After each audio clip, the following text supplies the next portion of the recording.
mean, that's what we need. we're sparring. Warm up. Some I know 8-year-olds. I got the 8-year-olds in there. If I find out anything, I'm gonna beat your and I'm gonna beat Jada on Love on my mama. I'm gonna beat both of y'all ass on my mama. And he laughing. He know. He laughing. Our argument is misplaced because things like this should not be happening. And the fact that boxing is allowing this to happen is an embarrassment to the sport. You know what I mean? I was misinformed. You know, you gotta know what somebody's going through, man, or have gone through, and where they've ended up. Now, you have to understand that. You gotta understand their DNA, you know. And we as fans, we fail to realize that. We as commentators and fanboys and all that, like, we all don't. Gervonta Tank Davis reacted furiously to Jake Paul, bringing in Shakur Stevenson as a sparring partner ahead of their highly anticipated clash. Dismissing the move outright, Tank declared that Jake could train with anyone he wanted, but none of it would matter once they stepped into the ring. He promised to unleash his full power on fight night, insisting that no amount of preparation or warm-up could save Paul from the beating that awaited him. Don't worry about it. I don't gotta say it up here. Let anything happen, and I'm gonna show you and him. Matt.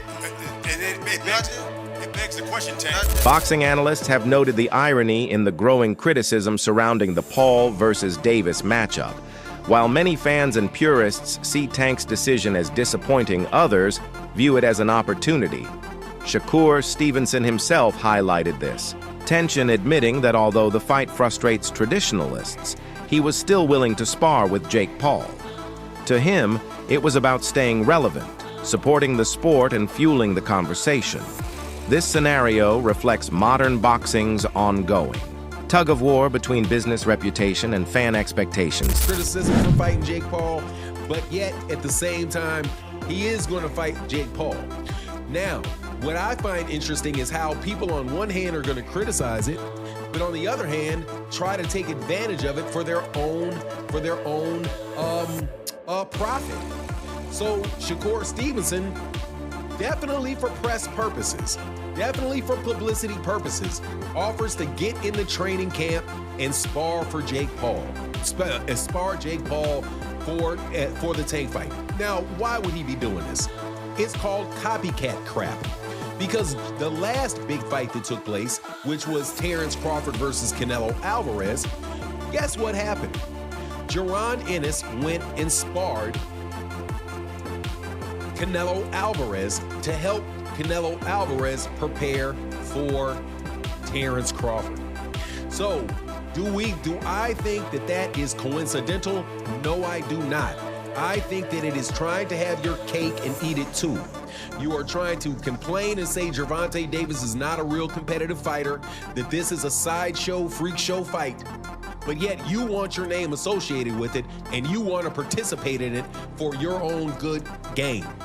Let me assure you that when Terrence Crawford said in an interview that he wouldn't fight Jake Paul, that's not a serious fight, and then they said, well, would you fight Jake Paul for $200 million? And he said, I'd be fighting Jake Paul. Observers point out that Tank's recent choices appear driven more by money than legacy.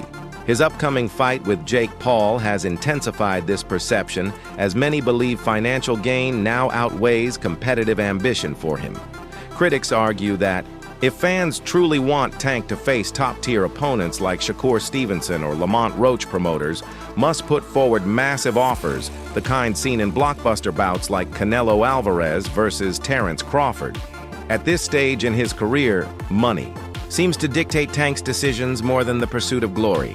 Look at how Tank started acting after he made $40 million with Ryan. When he make another $40+ million with Jake, he's gonna go make $40 million fighting Jake Paul, and then he's gonna come back and fight Lamont Roach for what? He's gonna come back and fight Shakur Stevenson for what? He's not gonna fight none of those guys. No, the only way he fight any of them guys, Turkey gonna have to hit him with the Crawford money. Cause that's the thing. You do this for a reason, bro. Like, I get it. You want him to be competitive, but his goal is money. He made 40 with Ryan plus everything in between. Now he get this 40-50 million plus. He don't even gotta fight no more. So now if you want him to fight Shakur, give me that Canelo money. Shakur Stevenson.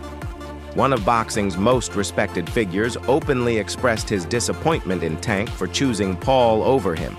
He called it nothing short of a duck, branding the move as disrespectful to the sport itself.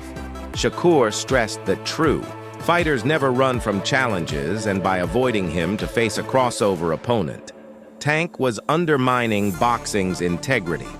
His words added even more fire to the debate about Davis priorities and the growing influence of financial incentives over sporting honor. What do you think about the rumors of Tank and Jake White fight? Man, Tank disrespectful to the sport if he choose that over fighting with me.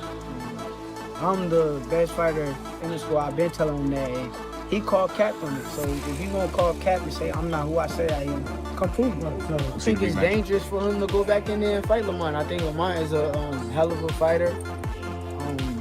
I can see that going left. So he better be on his A game. When pressed by fans about ducking elite fighters, Tank responded angrily. Making it clear he does not care about outside opinions, he argued that fans are fickle, quick to cheer one day and turn against a fighter after a single poor performance. Tank emphasized that his focus remains on his career and personal goals, not the shifting approval of critics or spectators. His unapologetic stance reflects his determination to control his path even under mounting scrutiny. Gervonta, a lot of boxing fans aren't happy with the fact you've taken this fight rather than the road rematch fights with the likes of Shakur, Devin Haney, Teofimo, etc. What do you make of that reaction? And can we still expect to see those fights? Why should I care what they think? When y'all switch every, somebody can have a bad day and y'all switching on who y'all favorite fighter is or who this person is supposed to fight. Like y'all need to sit back and be fans and just enjoy the sport. Like y'all even talk about people's personal lives. Like why when it come to that? Veteran martial artist and actor Michael Jai White weighed in, stating bluntly that Jake Paul can never be considered a legitimate boxing champion, no matter the hype. He drew a clear line between exhibitions and officially sanctioned title fights, underscoring that Paul's ventures are more spectacle than substance. White's comments echo a larger sentiment within boxing circles that Paul's rise is about entertainment, not true championship pedigree. Do you think that Jake Paul could win a legitimate boxing title? No, no, because he's so far behind someone of his equal age who's been doing it for a very long time. He started very late. That's why I applaud exactly what he's doing. I think he should be doing exactly what he's doing. If he fought a legitimate, top 10 cruiserweight, I will shut the f up. If he's able to fight an actual contender of the top 10, that would be astonishing if he can get to that point. If he beat anybody in the top 10, that would be, to me, the greatest thing he's ever accomplished. Yeah, because historically, he's fought old men. I think he's done it the right way, because there's a possibility where a 50-year-old Anderson Silva might be able to beat him. Who thought he was going to beat Tyson? I really thought, oh, Tyson's just going to go to the body and just punish his body. Because I thought that's what would win him thing, but he did not do that. I think it makes for a good matchup. He's made for great spectacle. Former champion Daniel Cormier also criticized the matchup, calling it dull and uninspired. He argued that Tank, who does not fight out of financial desperation, should not be wasting his prime years on such contests. To Cormier, this fight lacks the competitive fire expected of an elite boxer like Davis. Instead, it seems designed more to generate clicks and social media buzz than to push the sport forward. Started with 190. That's bad. Because you know what that tells me? That tells me that even he recognizes that he's too big for him. Yes. He recognizes that he's too big for him. I'm wondering how this even came about. It can't be that Gervonta Davis needs money. That can't be the reason why he's been a world champion so recently. How could he be broke? That's what I'm saying. Like, is he doing this for money? And then why? And how is even Jake Paul doing this when no one respects it? Like, I can't think of anybody that respects this. But Jake Paul has been able to carve out and make his own lane in boxing, and I've never seen anything like it, bro. He literally, I mean, we don't know what weight class he fights in any situation. We just don't know. He kind of makes his own rules. He makes his own rules. And it seems like people are playing by those rules. I remember a couple weeks ago, the WBC and Jose Suleiman was very upset that he wasn't able to put the belt on the winner at Canelo versus Crawford.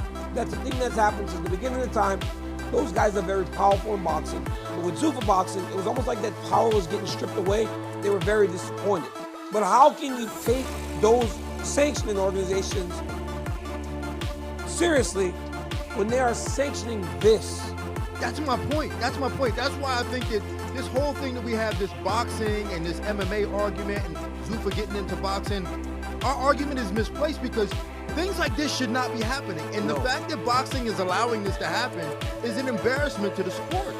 Yeah, I don't understand why. I talked about this before. Like, I didn't know why they were fighting because, I mean, Gervonta Davis's last fight was at 136 pounds. Still, commentator Showbiz the Adult acknowledged the obvious that curiosity alone will guarantee huge viewership, even with doubts about whether Tank will follow through, especially after his recent hints about walking away from boxing the online. Drama has only amplified the hype social media battles between Tank and Shakur Stevenson on platforms like X have kept fans on edge, questioning not only the fighters' motives, but also whether the bout will even happen. The unpredictability has become part of the show. Do we think the fight is ridiculous between you and Jake Paul? Yes. Are we gonna watch it? Yeah. Do we like it? Maybe. Maybe. And let me tell you why it's maybe, why it's not no, why it's not yes. It's maybe because many of us, we just don't believe it. We just don't believe the fight is real. We know it's an exhibition, but we just don't believe that you two are going to try to take each other's heads off. Other than that, it's kind of interesting. You have a 5'5" lightweight versus a heavyweight Jake Paul, who's really not a boxer with an amateur background and all that shit, but he's been knocking people out. It's kind of interesting if we know y'all were trying to knock each other's head off. And we don't know that because Mike Tyson did knock out Roy Jones, Floyd Mayweather, Rock Logan Paul, that kept him standing. That shit, we get tired of that shit, right? We need confidence. Are you guys going to try to knock each other's heads off? Jake Paul, when you swing at Tank, are you going to try to hit him and knock that little man over the top rope into the damn fifth aisle? Are you going to try to hit him and make his ass evaporate? Or Tank, are you going to show the world that Jake Paul should not be in a square circle with a real ball? Are you going to try to knock his ass out, sweep him, drop him like you did Ryan Garcia, stop him the way you did Mario Barrios, knock him out like you did Leon Santa Cruz? Are we going to get a viral knockout? Are y'all going to try to stop each other? Teofimo Lopez added his voice to the discussion, framing the fight as pure entertainment. He argued that Paul versus Davis should not be viewed through the same lens as championship contests.